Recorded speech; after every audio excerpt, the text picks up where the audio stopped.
Hi, I'm Elissa Nadworny, and you're listening to NPR's Book of the Day.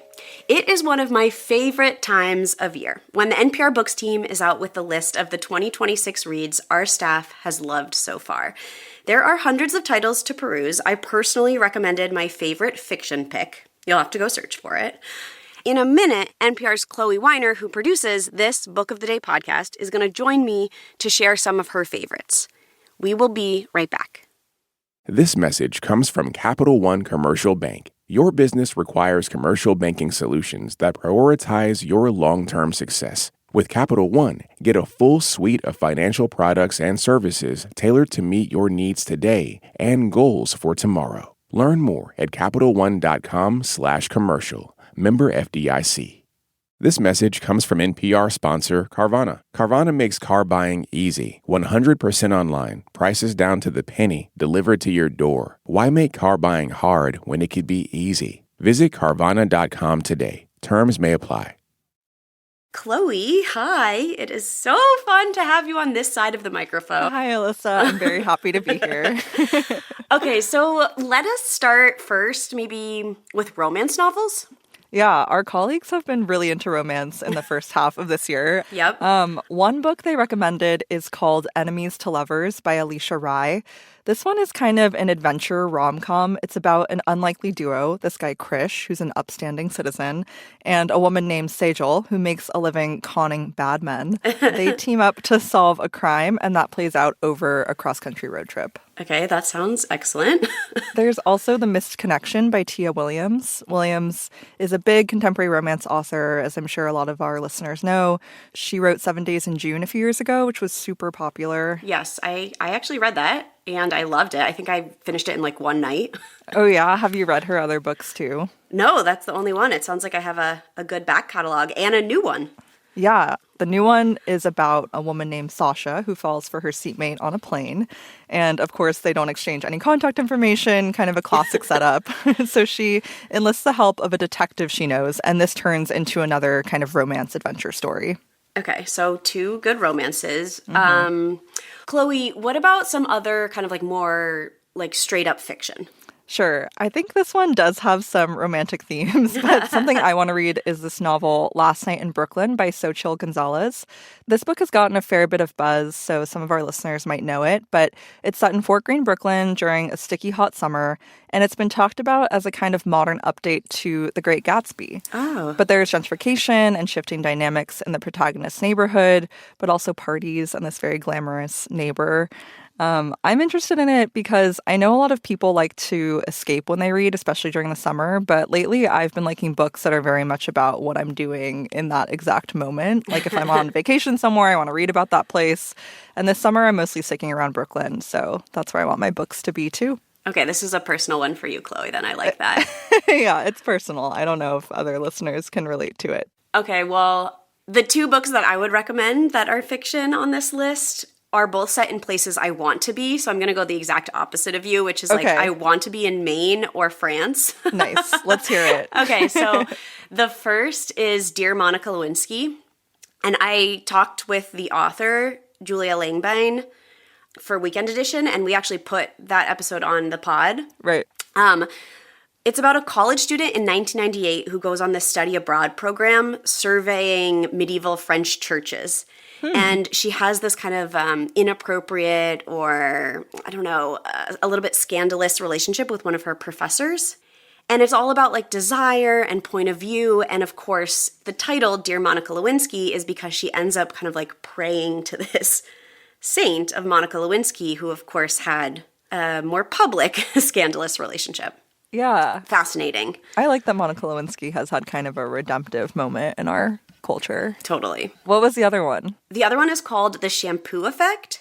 This is about a writer kind of infiltrating a tight-knit group of adults who've been friends since childhood. It's set in Maine. The plot is mostly about like domestic life, parenthood, but it has all these twists and turns. And I just thought it was a delightfully satisfying read. Nice. Okay, we need to take a break here, but we will be right back with some of our favorite nonfiction titles.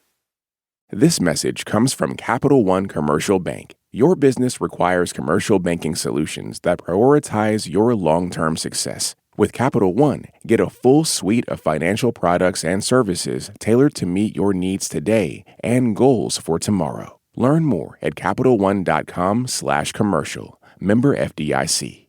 This message comes from Wise, the smart way to manage your money around the world. With Wise, you can send, spend, and receive money in over 40 currencies at the mid-market rate. Learn more at wise.com. T's and C's apply. Okay, so that was fiction. What about nonfiction books? A lot of the nonfiction on this list takes big, intimidating subjects and makes them more approachable, like good nonfiction often does. This is often from a more personal perspective, like this memoir from the law professor Kimberly Crenshaw, who we featured on this podcast a few weeks ago, I think. Yes, listeners of Book of the Day who are paying close attention, this one might be familiar for them. But Crenshaw's work led to the development of two terms that have been incredibly influential and also politically controversial: intersectionality and critical race theory. These topics sound pretty academic, but this memoir is actually a raw, funny, and at times heartbreaking account of how Crenshaw was born to be a backtalker, which is the title of her memoir. That's according to Morning Edition host Michelle Martin, who interviewed Crenshaw. So if you've avoided the firestorm over critical race theory somehow, I think picking up this book could be a good way to dive in. Okay, and maybe it will kind of like demystify it for people. Mm-hmm. Any other topics or themes that stand out? Yeah, there were a couple of books on this list that use the environment to tell a bigger story.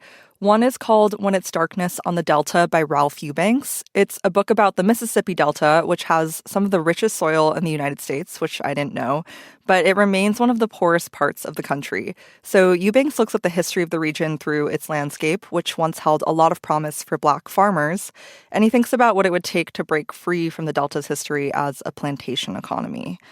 There's one more book on this list that kind of matches that theme. It's more about the natural world than the built environment, but the book is In Trees by Robert Moor.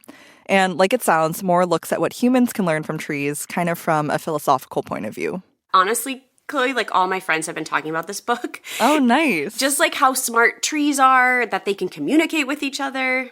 Right. So cool. So in the book, there are histories of bonsai trees and tree houses, but also of climate activism.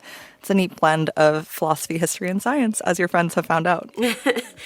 This honestly was such a small sampling of all of the recommendations we have for you on NPR's Books We Love, so you should definitely check it out. You can search NPR Books We Love. There's one for fiction, there's one for nonfiction, and that is it for this week on NPR's Book of the Day. If you want more, you can sign up for our newsletter at npr.org/newsletter/books.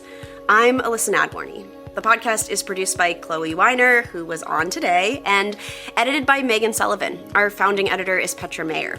The show elements for this week were produced and edited by Todd Munt, Emiko Tamagawa, Adriana Gallardo, Ava Pukach, Jacob Fenston, Ryan Bank, Samantha Balaban, Justine Kennan, Gabriel Sanchez, and Phil Harrell. Thank you so much for listening.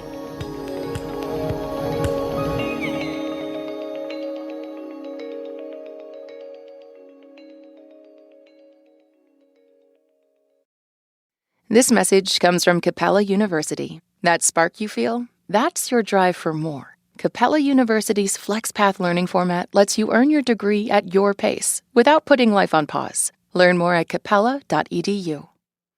This message comes from Bombas. Bombas compression socks help keep legs fresh on travel days, work days, leg days, and more. That's all-day relief with everyday style. Go to bombas.com/NPR.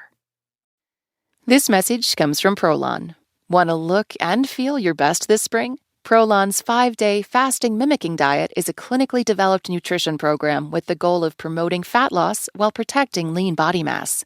Developed at USC's Longevity Institute, it aims to assist the body in entering a fasting-like state that helps reset metabolism, target visceral fat, and support healthy metabolic markers. Get 15% off plus a bonus gift when you subscribe at prolonlife.com/NPR.